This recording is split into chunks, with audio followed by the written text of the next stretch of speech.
We have been lied to in every military escapade, frankly, over the last 50 or 60 years, without exception. His regime has the design for a nuclear weapon, was working on several different methods of enriching uranium, and recently was discovered seeking significant quantities of uranium from Africa. The United States knows that Iraq has weapons of mass destruction.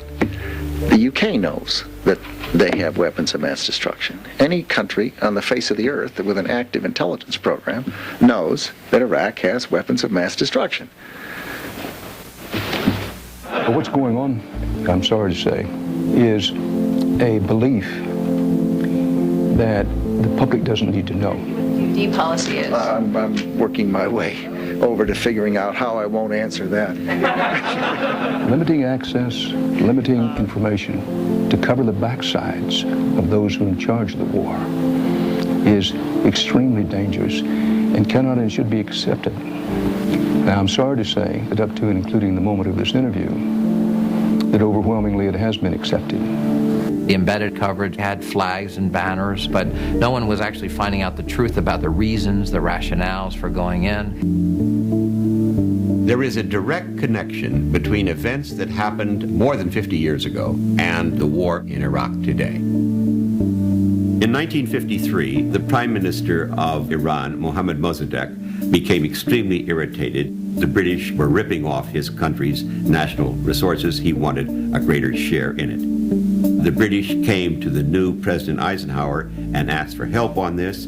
Eisenhower very conveniently declared Mossadegh to be a communist, and we then set the CIA to overthrow him. 3 days of bloody rioting culminating in a military coup. The result was we brought the Shah to power, and he created an extremely repressive regime that within 20 years had led to a revolution against him. The Ayatollah Khomeini creates a government that is violently anti-American. For Americans shot up the Hilton. Khomeini said, quote, I pray to God to cut the hands off all those foreign advisors. In the after-action report by the CIA on what they had done in Iran in 1953, they said, we're going to get some blowback from this. We then made a puppet out of Saddam Hussein in Iraq, who was a friend of ours. He was an asset in the CIA's computers. We did so because he was anti-Iranian. He was very fearful that the revolution in Iran would spread into his country. He therefore went to war with Iran. The war was extremely bloody, went on throughout the 1980s. Unfortunately for Saddam Hussein, he began to lose the war.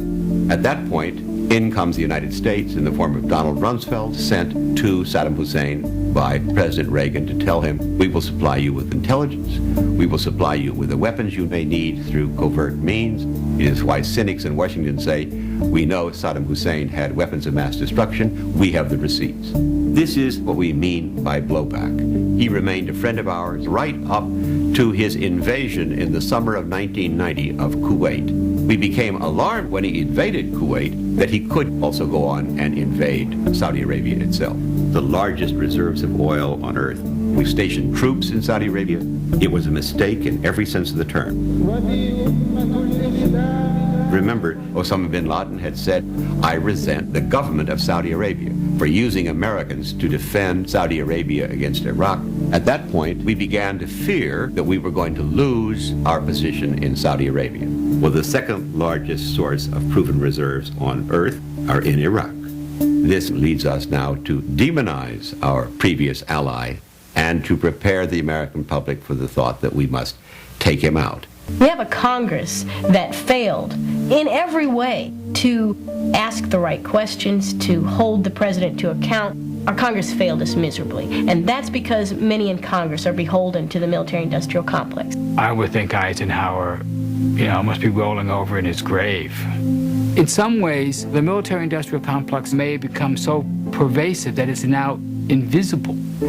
This is about, ideas and influence and what's safe for your career.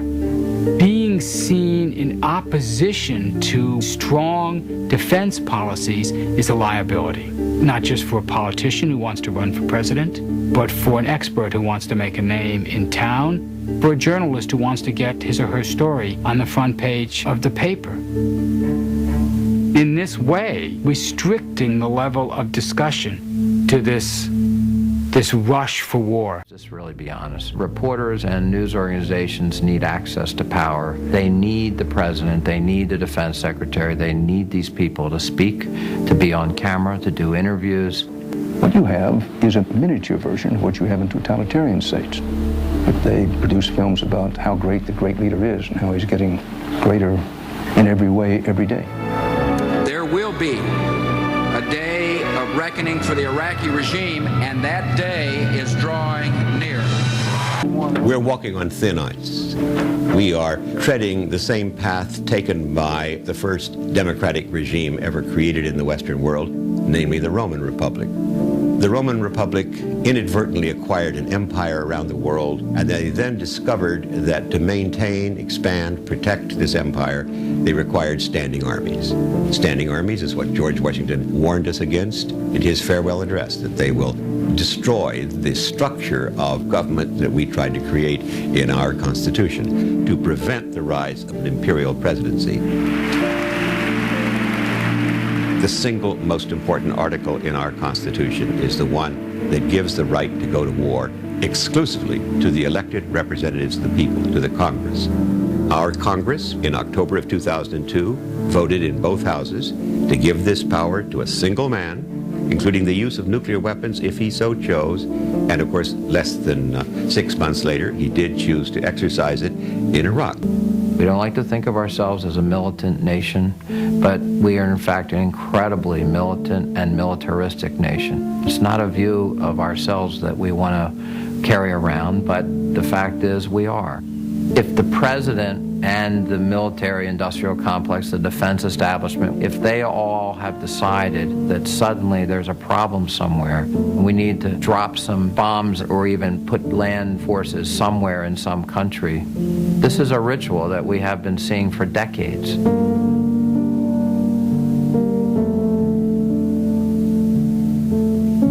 We've toppled governments, we've done coups d'etats, we've used intelligence services for covert purposes and done horrible things around the world, and we have put up with the most heinous human rights abusing countries. We have propped them up, we've even trained them how to commit human rights abuses.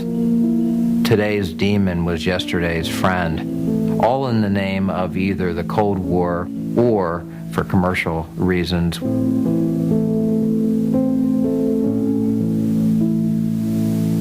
It's basically economic colonialism. No one uses the colonialism word, but instead of just taking over the countries, we have a better way. We just go in and have free markets, whether we're trying to sell our products to their citizens or we're trying to mine their resources. We need to be in that country for some reason, and therefore we're going to talk about free markets, free trade. But what's really going on is we want our companies to get rich in your country.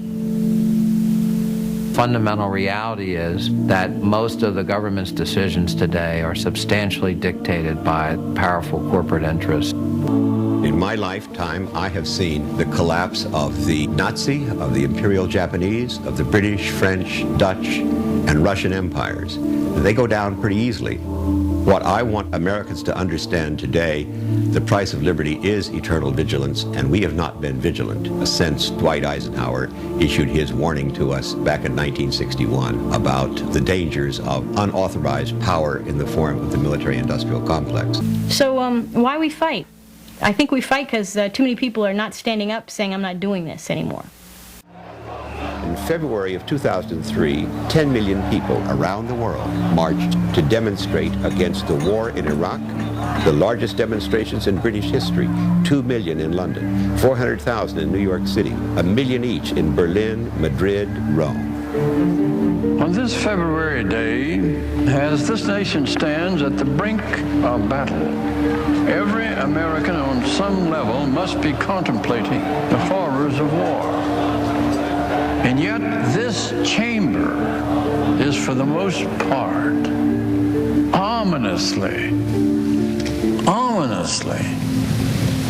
dreadfully silent. You can hear a pin drop. Listen. There's no debate. There's no attempt to lay out for the nation the pros and cons of this particular war. War!